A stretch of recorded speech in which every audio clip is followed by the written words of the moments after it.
I'm Lauren Weymouth, spearheading Ripple's University Blockchain Research Initiative, the UBRI program that supports universities worldwide to accelerate understanding, adoption, and innovation with blockchain technology. On this podcast all about blockchain, we look under the hood at what academic and industry partners are building across all different types of industries to give us a better understanding. The goal is to convey how blockchain is solving current challenges and making all different sectors more efficient. Today, we're going to focus on digital identity, the digital representation of a person's identity information that can be used to verify their identity online. We're joined by Audrey Low, the president of Gyeopushing College of Information Technology at the Royal University of Bhutan. She's an educator who has not only been developing blockchain courses to build capacity in her premium university, but supporting students as they explore developing applications, all while working with Bhutan on a national use case of blockchain. Audrey, welcome to All About Blockchain. Thank you very much. Hello to everybody. The way we say hello in Bhutan is Guzu Zangbola. Although All About Blockchain originates in the US, I think of this as a highly global podcast by content and by listenership. In 44 episodes, we've interviewed experts from 6 continents, and 49% of the downloads are outside of North America. So as a representative of Bhutan, a Buddhist kingdom on the Himalayas, you are All About Blockchain's most interesting geographic guest. I'd love to start out by better acquainting our listeners with what makes Bhutan ripe for utilizing blockchain. Audrey, can you share about what makes Bhutanese people and communities ready for using blockchain? We launched Bhutan's first sovereign cryptographic national digital identity, which is blockchain-based. We have a very specific reason why we actually launched this. Primarily, it's due to His Majesty, the King of Bhutan's vision, where he wants to provide privacy for every citizen and every individual in Bhutan. If you look at some of the problem statements that we have currently here in Bhutan, besides just privacy for individual citizens, we were really looking at various government services, public and private industries. But when you look at the way the data is being ordinated, there's so much data that's actually being collected. And each of the relevant government, public and private organizations, each time when you enroll for certain services, they require different types of data. Although being a very, very small nation here in Bhutan with a population of 800,000, and probably if you look at the bankable ones in 800,000, because some of them are in rural, we're speaking about 70 to 80% of the 800,000 population. But there are many banks, many telcos, many public and private organizations. So we are looking how to simplify the way we deal with data, primarily looking at the way about KYC, which is Know Your Client. We wanted a simplified KYC process that's seamless, and it needs to be digital, a one-stop portal. And blockchain as a solution, it's kind of automatic and natural for it to be the way for us to go. So that's how we first actually formed the National Digital Identity blockchain-based projects. Can you tell us a little bit about the vibe with blockchain at the Royal University of Bhutan? I read that you had over 30 students in blockchain courses. Do the students like blockchain? Are they adopting to it? Are they doing projects? When I first met you, we were building a new program on blockchain, so we're starting about 25 to 30 students. But as I speak with you now, fast forward to a couple of years, right? I must really thank Ripple because we managed to build a blockchain program because you are our backbone. We spend a lot of time downloading the XRPL, building solutions around XRPL, and building our curriculum around XRPL, right? We started this whole transformation of the Bachelor's of Computer Science. One of the specialization is actually blockchain software development. The idea is very straightforward. When people think of Bhutan, besides modernization in the sense of technology, we want everyone to come to Bhutan to learn about blockchain. The second one is a developing country. Our currency is not tradable. You come in, yes, you spend a lot of Neutrum, you have a good holiday, but when you leave, you won't take the Neutrum to exchange with your dollar. But US dollar is great. Wherever I carry, it is actually a exchangeable fiat currency. So we were looking at a digital currency that will be an exchangeable digital money, right? So when I started this journey in 2021, I looked at the potentials of the country, and I look at the faculty team Today, I have a faculty team of 6+2. Actually, one director that heads up my blockchain +2 because that includes me as the president of Gyeoposhing College of Information Technology, Royal University of Bhutan. And then the other 6 are my local faculty that I spend a lot of time nurturing, teaching, and guiding them about blockchain software. My students, because we have cohort from year 2, year 3, and year 4, we have tripled the numbers. Wow, that's very impressive. Audrey, I introduced you as the president of GCIT, Royal University of Bhutan, but what is your background and how did you personally get invested and interested in blockchain? So I am a IT and business graduate by default, right? Technology is always my passion. I pursue more technology than business itself, right? But in the field of technology, my expertise was more in database, and I was very interested in artificial intelligence. But if you rewind my career in 2014, 2015, I became very fascinated with cryptography and consensus algorithm itself. I'm 100% self-taught on blockchain. I did a lot of courses online. I spent a lot of energy and time, and then I requested to teach blockchain software development at my previous alma mater, the university that I used to teach in Singapore. I was fascinated with Vitalik Buterin because he was such a young gentleman, right? Yeah, he's an icon. Understandable. Yeah, right. So what happened was Ethereum blockchain started around 2011, 2012. I started dabbling with the Ethereum itself, right? And I was looking at the consensus algorithm, right? Which then it was a dynamic shift, right? From Bitcoin blockchain, because Bitcoin blockchain, it's really proof of works, POW. Then Ethereum comes with proof of stakes, less electricity being used. The fundamentals of blockchain is still there. But then what was amazing was smart contracts. The word decentralized applications then came into form, right? And we could write smart contracts and we could transact with, we don't even have to see the next party that we were going to either transact or either deal with in a certain way. It was just a natural progression for my fascination with blockchain software development. I spent a lot of time in the library. I've been reading nights and nights. Then I started looking at the software itself and putting the whole program together. And then I just went to my director then and said, I'm going to teach blockchain. I started in 2015, right? When in 2021, I met with the Ripple ecosystem. Then I restart the journey again, right? Downloaded the whole entire XRPL, looking at the way how the interbank transactions, we are looking at your new wallet then, but I think you keep transiting as well for the Ripple's wallet. I must say, however, right, in Bhutan, the backbone of our curriculum, it's completely XRPL. We started the journey here in Bhutan with XRPL. Well, it's definitely the technology of our choice, and we love to meet and hear of companies and entities and organizations that are building on XRPL and a part of the community. It's so inspiring to me what you just said. I think we have a lot of listeners who are just getting into blockchain, students who want to intern at blockchain companies, but they're not really sure what to put on their resume or how to learn more about it. And the fact that you yourself, before teaching blockchain at a university, were self-taught, you learned it yourself, it is 100%. huge, right? It's going to open up the doors and minds of a lot of people to say, okay, I can do this too, right? They're going to relate to you. So thank you for saying that out loud. So what makes this project so special? So to answer your question, Lauren, right, what makes this blockchain so special besides being a sovereign blockchain base and it's actually a launch at a national scale? We won many awards from this project itself. One of the first award, you can look at it in the sense of innovation wallet. We got that award primarily from Spain in Barcelona. It is really the recognition of the NDI's features and the capabilities, because looking at how we transact through this national digital identity blockchain base is through a Mega H wallet. We successfully programmed a biometrics-enabled locked-in. It's passwordless, and hence we won the Mobile Ecosystem Forum Award in Barcelona. It actually was voted by a community of blockchain entrepreneurs, developers, users. So it's very special to us when we win this kind of innovation award.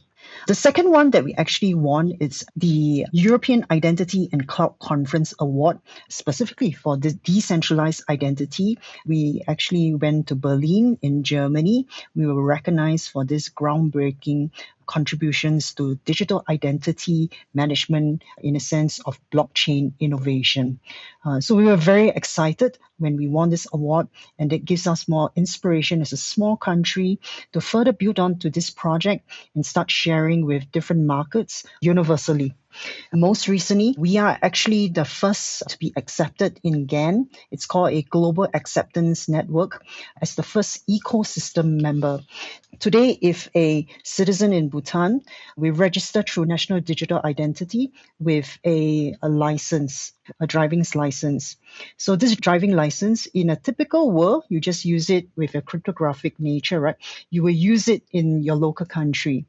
But with the GAN network, where countries accept this in the global acceptance network, the driver's license, actually, because we are the first ecosystem member, if today we go to the States, and actually America, the state, US is actually in the GAN network as well, we don't have to go and apply, right, for the driver's license. We can technically, with the Mega H wallet, and because we are in the global acceptance network, we are now able to really transact seamlessly in a one-stop digital solution for most of the citizens in Bhutan. Why is blockchain the solution for this challenge? Like, how does decentralized identity work here? His Majesty's vision is very straightforward: privacy for every data, every citizens, right, every individual. In order to actually tackle the word privacy, and if you want to look at data entries, because now there's so many multiple data entries, the solution is to look at the decentralized nature. We need to go into a true Web3 environment where the data is immutable, and we are looking at seamless automation. So it's really looking at a more peer-to-peer transactions where data is not stored in a cloud or data is not with a third service provider. Most of the databases today, right, they're very easily hackable. But with blockchain, it is even more unique when the data is not immutable. We are looking at an ecosystem that will require trust. So the national digital identity allows us to connect the government, the businesses, the public, and the private organizations. In order to have this trust within this whole ecosystem, it's quite natural that blockchain technology is the solution for Bhutan national digital identity. And with blockchain itself, we can have trust in the decentralized network. We can have trust in the identity data of the individual Bhutanese citizens. And we will be very confident that the data will not be tampered. Earlier, I spoke about the KYC solution, the blockchain-based cryptographic national digital identity. It is a solution for us to look at an eKYC, and therefore we started really looking at researching and building this whole application, which is the national digital identity for Bhutan. Well, congratulations for winning those awards. It's really something to get an international group of blockchain experts to recognize and acknowledge the work you've been doing developing this technology in your country. Let's take a step back. I'd love our listeners to actually hear the reasons why blockchain is the solution for this challenge of privacy and how decentralized identity actually works. And Audrey, what mechanism are you using to authenticate digital identity? Thank you for this question. It's very close to my heart, right, as a blockchain specialist as well. The decentralized identity, how it works for national digital identity is first, we started actually building this on a Polygon blockchain. 90% of our blockchain is actually open source. As we speak, we are actually trying to integrate with XRPL. The work behind the decentralized identity, it is actually based on the foundations of zero knowledge proof, right? Most of the time we call it ZK protocols. ZK protocols, it gets a little bit complicated, but in my simple English, it's as though you show, but you don't tell. Right? Show in a sense you have been verified, you have issued, and both issuer and verified, that means either the citizens or the government is looking in the data. Because you have logged in through my national digital identity, that security, the KYC that's been enabled and cleared, it clears through all this authentication through the blockchain nature. Now, the underpinnings akin to the blockchain philosophy, along with the zero knowledge protocols, we call this philosophy self-sovereign identity. In short, it's actually called SSI. It is important to know that in blockchain, the data that we are storing in the Mega H wallet, none of the data is actually with any third party, or some people think that it's actually on the cloud. right? But because of the beauty of blockchain software development, it is actually decentralized, completely 100% Web3. So SSI, the self-sovereign identity, it replaces all the identities and all the data attributes, and it's all in the NDI Mega H wallet. So when the banks, the telcos, the public, and the government, when they interact through this National Digital Identity Project, they have the comfort zone to know that it's actually all the credentials are all cleared and they can actually transact seamlessly in one-stop solution as a portal. And for the citizen, I mean, are they using their fingerprint or their eyeballs, or how are they verifying themselves? So at the moment for this biometric, we wanted to make sure that it meets a certain standard. It's approved by the National Institute of Standards of Technology, in short, it's NIST. So the biometrics algorithm is actually on a hand base, so the thumb base. Eyeball, sometimes it gets a little bit tricky to capture. So we just make it simple with the hands and the thumb, right? So that's how it's being enabled in a Mega H wallet. So when a citizens or any of the users you logged in today, right, to the application, it's biometrics enabled. You don't even need to key in a password. That's amazing. So with my thumbprint, I can log in and access my digital credential, my digital ID to prove myself anywhere I go. Absolutely. That makes it really easy. I kind of love that. I often find myself forgetting identification, so that would be really great. All right. I've been kind of standing over here listening to you and thinking, at the very beginning, I mean, how did this project get created? Did you know of His Holiness the King's concern around his people's privacy and come up with a solution and bring it to him? Or did he come to you and say, hey, Audrey or Audrey's team, we have this problem and we want you to solve it? Like, how did it come about? What was the origin of creating digital identity at a national level? I think there is more to His Majesty's vision, how the regime actually comes up with this solution. Bhutan is in a very unique position in today's context. We are really looking at modernization. Everything we do right now here in Bhutan, the conversation is always about technology. We celebrate National Day every year in December 17. Since 2020, all the way in the last 4 to 5 years, in every December 17 of His Majesty's speech, he always advocates the usage of technology, but particularly he always speaks about emerging technologies, right? If you look at a small country like Bhutan, the currency neutrum, it's not a tradable currency. Because it's not a tradable currency, we need to look at digital currency or digital money, right? So in order to embark and on board of this, the blockchain technology solution automatically comes on board with us. So it's been years of thoughts and thinking from His Majesty. It's like driven by the nation's needs as well. We really want the world to think of today, if you think of Bhutan, more than just the gross national happiness index. We would love the world to actually come to Bhutan and think about us as the first adopters of blockchain and any other emerging technologies, even if it's generative AI. I think the key point here is that blockchain, like you have put a flag in the moon and say, who went to the moon first. We would like to put a flag on blockchain to say that Bhutan is the first. I mean, anything got to do with blockchain projects, we will be the first because no country has actually assumed the authority at a position. We are working towards that direction right now as we speak. It is something that we've been thinking for a very long time. It's a natural progression from the vision to the development of the National Digital Identity and many more other blockchain projects that we are speaking about as I'm having this conversation with you right now as well. Well, you're definitely pioneers. I mean, I'm wondering, is the King pleased with this project and the outcomes so far? I mean, after a year in production, is this real sovereign use case going well? How's the project going? Yeah, so if you look at the onboarding, right, we almost have like 1/3 of the population already onboarded. I think the first early adoption and the hard work that's required is a lot of communication, marketing, education, building the awareness of what the National Digital Identity, this Mega H wallet, could actually help the citizens with, right? We have come to a point that we will continue to build our roadmap to build additional services on top of the national digital identity, even to the extent of actually bring this across to neighboring countries and various partners around the world to actually please come and explore our national digital identity. We could even look at partnering, and you can take it as a wholesale, or you can franchise our national digital identity if partners, they don't want to actually just start from scratch and build the blockchain from scratch. We have the solution. So NDI is our blockchain solution for privacy and self-sovereign identity itself. The country is very proud of it, right? We are so excited about the capabilities and sharing knowledge and resources with the blockchain community.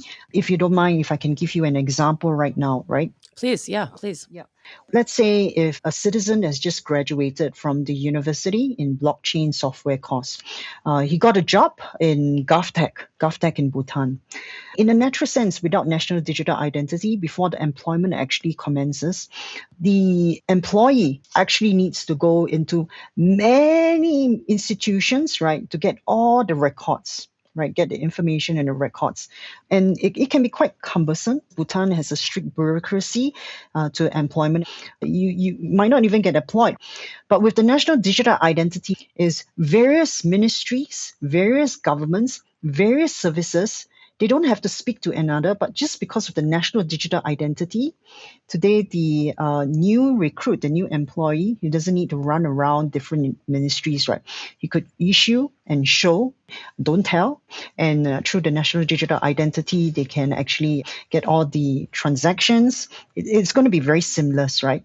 Get all the records. And whatever the employer actually requests through the digital identity, through the wallet, you can give access to get your employment to be completed.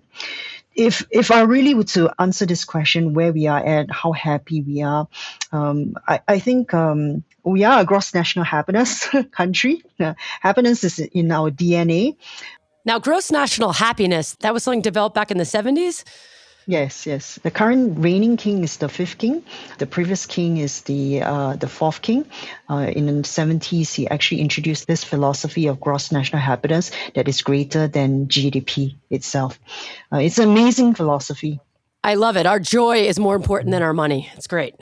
Yeah, absolutely. But it's a lot about mindfulness, right? And it's whatever you have, you're able to enjoy economic prosperity as well. And there is a belief in that spirituality because 90% of them are Buddhism. So it's just really having mindfulness, spirituality, the economics and things. This philosophy, that's how it drives the people's thoughts and behavior. So we are very happy with our national digital identity, but more so we are very excited, right? I think it's amazing what you just described as the example that a person could go to different entities and their identity is shared and there's a common knowledge. I find it really frustrating, even within one single bank, when you have to keep entering your information over and over again, that one company or organization doesn't have that knowledge and that instant memory of who you are. So I can imagine how seamless it would be and how much easier it would be for our lives if multiple entities and organizations and governments share our data and have it readily available for us, as long as we prove who we are with like a fingerprint and that we own that digital identity. Now, entering your second year of this project, I'm wondering, are there any partnerships that you're engaging on that are bringing about growth and development of this project that you want to share with us? Yeah, thank you, actually, Lauren, for asking this question, right? I think earlier when I shared about the awards that we have won, right? The Innovation Award, including in Germany, the Security Award, and then now we are accepted into the General Acceptance Network, right? Because of that leverage and the PR that has actually gone out to many markets and countries, Papua New Guinea has actually approached Bhutan very recently. They were in the same situation with us. They were looking at privacy, in a sense of protecting individuals and their citizens' data. But they didn't want to build their blockchain from scratch. And they didn't want to use a Polygon blockchain as well, right? They were looking at different types of platforms, different types of engines, and ways actually to be a little bit different from Bhutan, right? So we actually did some technology consultation. We presented to them the national digital identity. We did some knowledge sharing. We signed a contract with them. They're going to franchise our national digital identity, use about the same kind of platform, but we will change a little bit of the blockchain engine. 90% of our blockchain software development are open source, right? That's the beauty about blockchain. You can actually look at different types of blockchain engine. Now it's looking at XRPL. So if markets actually come to us and say, we don't want to use Ethereum blockchain, we don't want to use Polygon blockchain, we want the level 1 layer of the engine platform to be XRPL, give us a couple of weeks. We will dabble with the development behind, and I'm pretty sure we will be able to integrate this because it's open source, right? That's the beauty of how the blockchain ecosystem is like, right? Papua New Guinea requested a specific blockchain engine, and there is a little bit of profit sharing. So I'm very happy to share is that for every identity that's actually being registered, we do get a certain volume of a certain of their currency that's actually given to us. And we base it on every individual that's actually being registered over there. But there are many models that we can look at. It could be just knowledge sharing, technology resource consultation, or it could just be franchising or taking it wholesale of our national digital identity so that our partners do not need to go through the problems and the headache of building it from scratch, because building it from scratch takes a lot of energy, a lot of time, and a lot of resources. I think it's really smart that you're sharing your technical know-how and your process and procedures that you've successfully created for your own country with other nations, and then even creating a new revenue source for yourselves on it. That's great. And I love that you're thinking along the lines of multiple blockchains, right? We really do believe that it's a multi-chain universe, that blockchains need to be interoperable, that there's many different use cases for different blockchains. And as they're all open source, they all need to connect with each other. So it's great that you're working on this as well. Are there any unexpected surprises that have arisen, or maybe even benefits out of operating a national digital identity program that you now have onboarded about 12% of the population that you hadn't thought about when you started this program? In order to use our national digital identity, you need a smartphone, right? Because you need to have the smart capabilities, right? We initially developed this most of the time because we think very urban, right? But now we need to go backwards a little bit, how to bank the unbanked, right? And bank the rural community. So we did what is right in the initial setup for any users that has 3G and above their mobile phones. They could actually install the MegaEdge wallet. But anything less than 3G, right, the 1G and 2G, there is a little bit of challenge, right? Definitely because of the technology keeps evolving, even in the telecommunications, right? So we are now doing a little bit of reverse engineering as well, right? In the sense of reverse blockchain software development. And now we are trying to onboard most of the rural and give them the entitlement to have privacy in the data as well. So we are looking at, in a sense of a QR code, it's still biometrics, they can scan, and we can still get access through this national digital identity registration. And even the small little kids, right? Children of the Bhutan, right? We actually passed the NDI law that allows guardianship. What it means is that the little child who probably only is 8 or 9 years old, they still deserve a citizen's right to a national digital identity. But the way they transact, they probably need a little bit of the guardianship. So the parents or their family members who they give them the authority could actually help them to take care of their wallet itself. So I wouldn't say it's an unexpected surprises. I think it's just a modernization of the world, that when we develop solutions, we build things, we assume that everybody is mobile savvy. Being a developing country is also not different, because we live in Thimphu. Thimphu is the capital. So therefore, we serve the citizens in the capital, right? And that works really well. But I think it's the phases that we are going through. We keep improving the services. And I think that's how blockchain is so beautiful. It allows us to keep building new microservices and solutions on top of it to serve many different parts of the communities and requirements of the citizens as well, right? I hope that explains some of the unexpected surprises. Yeah, well, it shows that you hit a little bit of a roadblock with adoption, but you thought through it well and you created, I mean, there's even a law on guardianship now. That's amazing. At what age does the guardianship go up to? Like, is it 12, 16, 18? The moment they finish grade 12, right? So that's about 16, 17. Most of that age, right? They like to make decisions on their own, right? They have access to their Mega H wallet. They can go into Toggle and change the rights to the ownership of the Mega H wallet itself. Yeah. Got it. So up through high school, and then when they graduate, they get to take ownership for themselves. That's awesome. So how do listeners find out more about your work? We do have a website, gcit.edu.bt. It has comprehensive information of the things I've done. Even as the president, I have a note on the website. But if they would like to have further conversation with me, Lauren, you have my email address. I'm sure they will contact you. I'll be very happy for you to do that connection, right? I think that's how the ecosystem works, right? You know me, I know you, you believe, and we don't even need a wallet to transact, right? Yeah, I will definitely put your web address, the GCIT, on the podcast page. And yeah, it's great to know that people can reach out, get in contact with you through me.